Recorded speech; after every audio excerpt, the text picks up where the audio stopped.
بسم الله الرحمن الرحیم. نن زمونږ د نحو میر سبق نمبر 28 دی. نن به انشاءالله مونږ د اسم غیر متمکن څلورم قسم وایو، اسماء افعال. اسم غیر متمکن دا د مبني یو دویم قسم دی.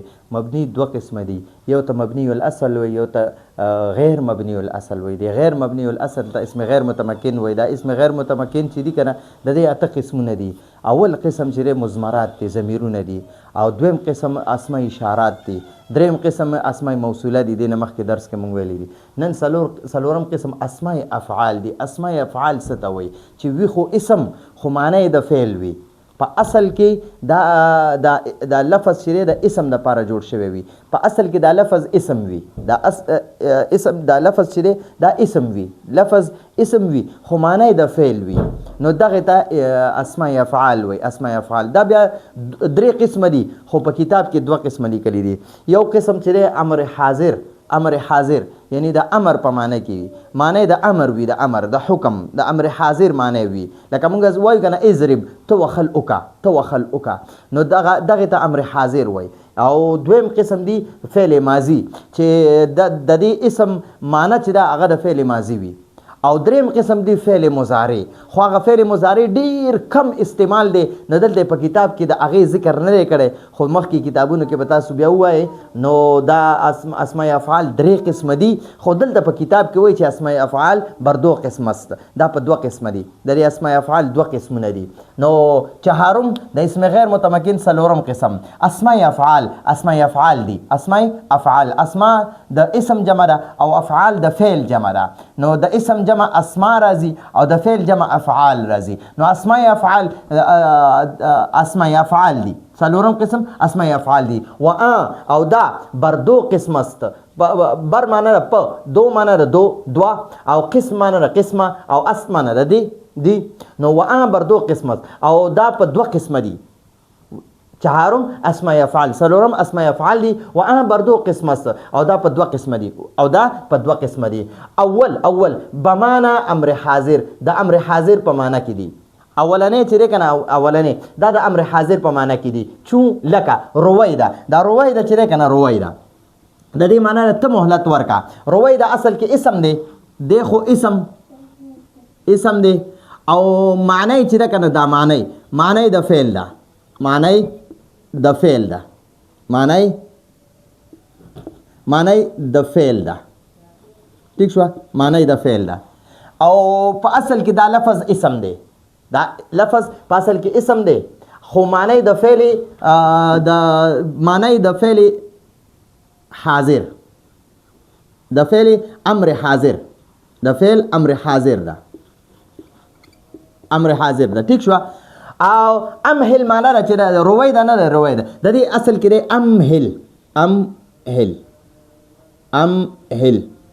امهل معنی ته مهلت ورکا، تو مهلت ورکا. پدې کې انت ضمیر مستتر وي، انت ضمیر پدې کې مستتر وي. او همیشه د پاره د دې د انت ضمیر فاعل وي، انت ضمیر د دې فاعل وي. ٹھیک شو؟ فاعل وي. نو که چېرته موږ اوس وایو که نه چې یاره ته زید له مهلت ورکه، یا ته بکر له محمد مهلت ورکه، یا ته محمود له مهلت ورکه، نو بیا به موږ داسې وایو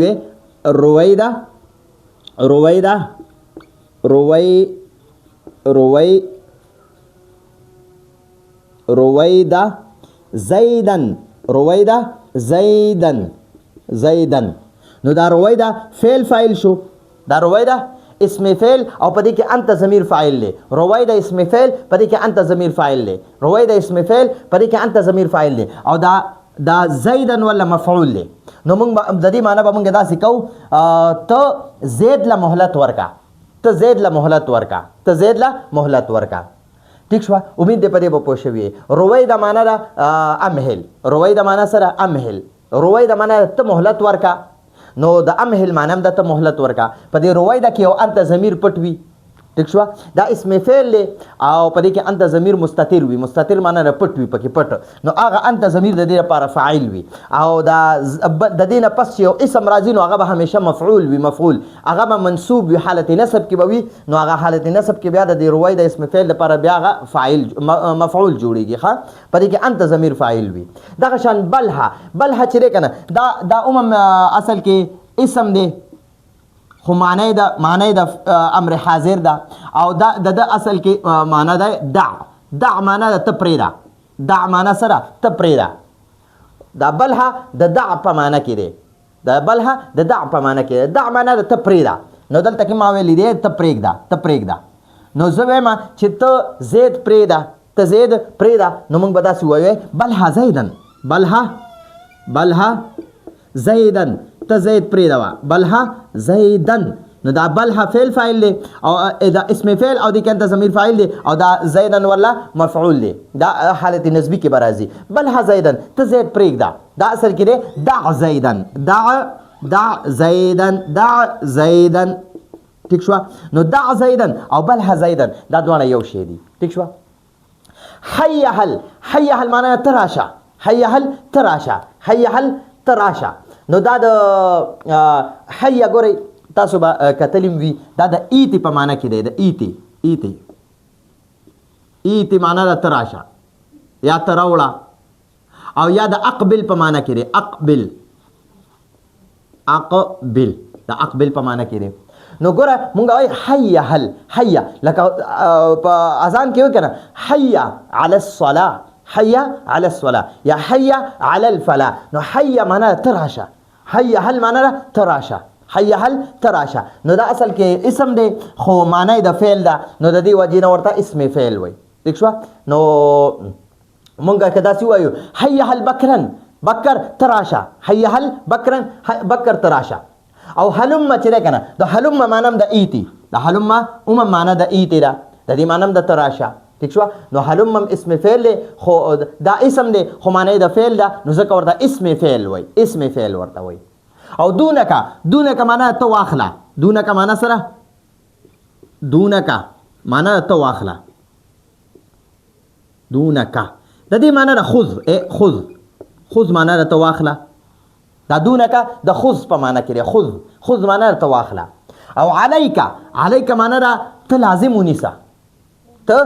ونیسه علیک دا اسم دی خو معنی د فعل ده ته لازم ونیسه او ها چې ده که نه ها صرف ها نو د دې ها معنی د ته ونیسه نو دا دې ته امر حاضر صیغې وایي دا د امر حاضر دا اسمونه دي خو معنی د امر حاضر ده او امر حاضر دا د مبنی الاصل یو قسم دی مبنی الاصل درې دي فعل ماضی امر حاضر معروف او تمام حروف نو د دې دا رویدا بلها حیها الحلم دونک علیک ها نو دا اصل کې اسمونه دي خو معنی د امر حاضر ده نو دا مبنی دي ٹھیک شو خو مبنی الاصل نه دي دا اسم غیر متمکن یو قسم دی او نو یو خدا شو ٹھیک شو دویم قسم دی دا اسماء افعال دویم قسم دی فعل ماضی چې نو اصل کې خو اسم دی خو معنی د فعل ماضی ده ٹھیک شو لکه هیهات نه لري هیهات معنی ډیر لري شو دا اسم فعل چې کنه په دې کې ډیر تاکید یعنی په دې کې مبالغه زه وایم لري شو نو هغه د پر بمونګه لفظ استعمالو بعوده هغه لري شو هغه لري شو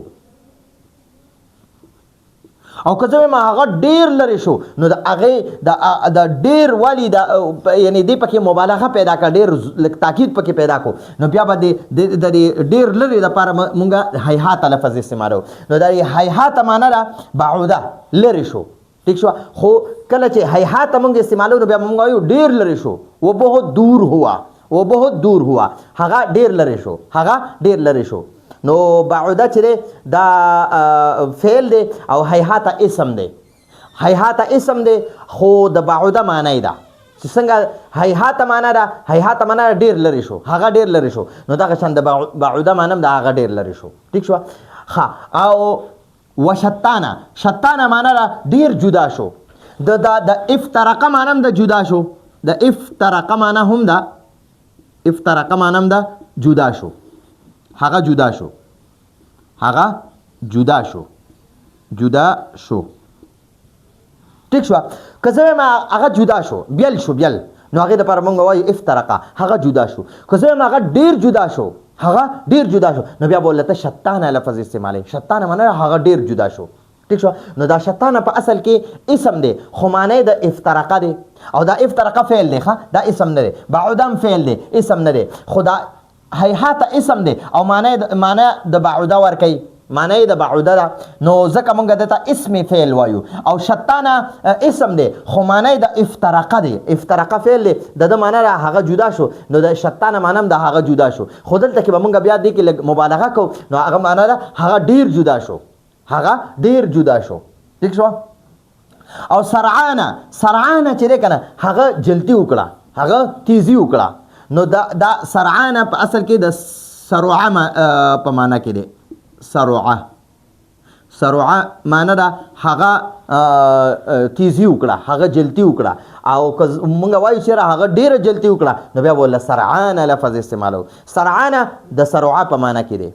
د سرعانه معنا چې ده کنه د سرعانه معنا او د سرعه معنا یو ده. سرعانه اسم دی او سرعه فعل دی نو چې د فعل کوم معنا ده هغه د دې اسم معنا ده ځکه ورته اسم فعل وایي. دغه شان د افترقه معنا ده هغه جدا شو نو چې کومه د افترقه فعل معنا ده کنه هغه د دې اسم د شطانه اسم معنا ده. ٹھیک شو. د دوانو معنا یو شانتی ده نو موږ ځکه دته اسم فعل وایو. دغه شان د بعوده معنا هغه لرې شو او د هیهات معنا هم د هغه لرې شو نو هیهات اسم دی او بعوده فعل دی. نو هیهات اسم دی خو معنی د فعل ده چې کومه معنی د فعل ده هماغه معنی د هیهات هم ده نو دی وجې نه هیهات ته اسم فعل وایي او په اسم فعل کې مبالغه ډیره زیاته وي لکه ډیر زیات زوره نه وي پکې تاکید وي پکې نو دغه وجې نه د اسماء افعال چې دي کنه اسماء افعال نو دی ته ځکه اسماء افعال وایي دا نه صرف اسم وي او نه صرف فعل وي. ٹھیک شو. دا لفظي لحاظ سره اسم وي خو معنی لحاظ سره دا فعل وي او دا د فعل چې کوم علامتونه مونږ ویلي دي کنه د فعل غالبا مونږ یولس کې څو علامات ویلي چې د فعل نه مخکې قد لګي د فعل نه مخکې سین لګي د فعل نه مخکې سوف لګي. ٹھیک شو. خو د دې اسماء افعال چې دي کنه د دې نه مخکې به د فعل علامات نشي لګېدی. دا اسماء افعال دا د فعل علامات نه قبلي او عمده اسماء افعال د اسم علامات هم نه قبلي نو نه د اسم علامات قبلي نه د فعل علامات قبلي نو دې کې چې دغه دی د اسماء افعال کې چې کوم فعل ماضي دی په دې کې تاکید وي ډیر زیات تاکید وي او اسماء افعال اصل کې درې قسم دي خو کتاب کې موږ ته دوه قسمه ویلي دي نو یو پکې امر حاضر دی او دویم پکې فعل ماضي دی. نو امید ده په دې تاسو پوه شوي. څلورم قسم د اسم غیر متمکن هغه دغه دی اسماء افعال دي او اسماء افعال و عام بر دو قسم است او دا په دوه قسم دي. اول بمعنى امر حاضر د اول قسم چې دا امر حاضر په معنا کې دي چون رویدا وبلها وحيها وهلما ودونك عليك ها. نو رویدا معنا ته مهلت ورکا بلها معنا ته پرېږده حيها معنا ته راشه هلما معنا د تراشه دونك معنا ته واخله عليك معنا ته لازم ونیسه او ها معنا ته ونیسه. ٹھیک شو. او دویم نمبر اسماء افعال په دویم قسم چې دي د اسماء افعال دویم قسم چې دي په معنا فعل ماضي د فعل ماضي په معنا کې دي او چون لکه هیهات معنا ده بعوده هغه لرې شو چې کومه معنا د هیهات لري هماغه معنا د بعودم ده او شطانه معنا ده هغه جدا شو نو کومه معنا چې د شطانه لري دغه د افتراقه معنا ده او سرعانه معنا ده هغه جلتی وکړه تیزی وکړه نو دغه معنا د سرعانه ده او هغه معنا د سرعام ده. ٹھیک شو. نو سرعه فعل دی او سرعانه اسم دی افتراقه فعل دی شطانه اسم دی بعوده فعل دی او هیهات اسم دی. نو د دې اسم لفظي لحاظ سره اسم دی خو معنی لحاظ سره دا فعل دی. هیهات شطانه سرعانه لفظي لحاظ سره اسمونه دي خو معنی لحاظ سره دا فعلونه دي. صحیح شو جی. امید ده تاسو په دې باندې پوه شوي ان شاء الله. دا به مونږ په چې کوم دا څلور قسمونه مو وي د اسم غیر متمکن ضمیرونه مو وي د هغې بیا مونږ مشق کړی غالبا او بیا مو پسې اسماء اشارات وي اسماء دغه پسې مو وي د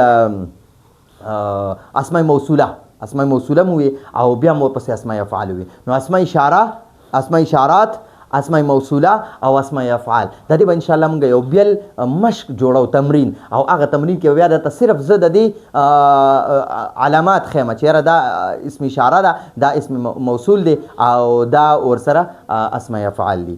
امید دې په دې پوه شوي. راتلونکي درس پورې اجازه غواړو. هذا هو المرام والله اعلم بحقیقت الکلام.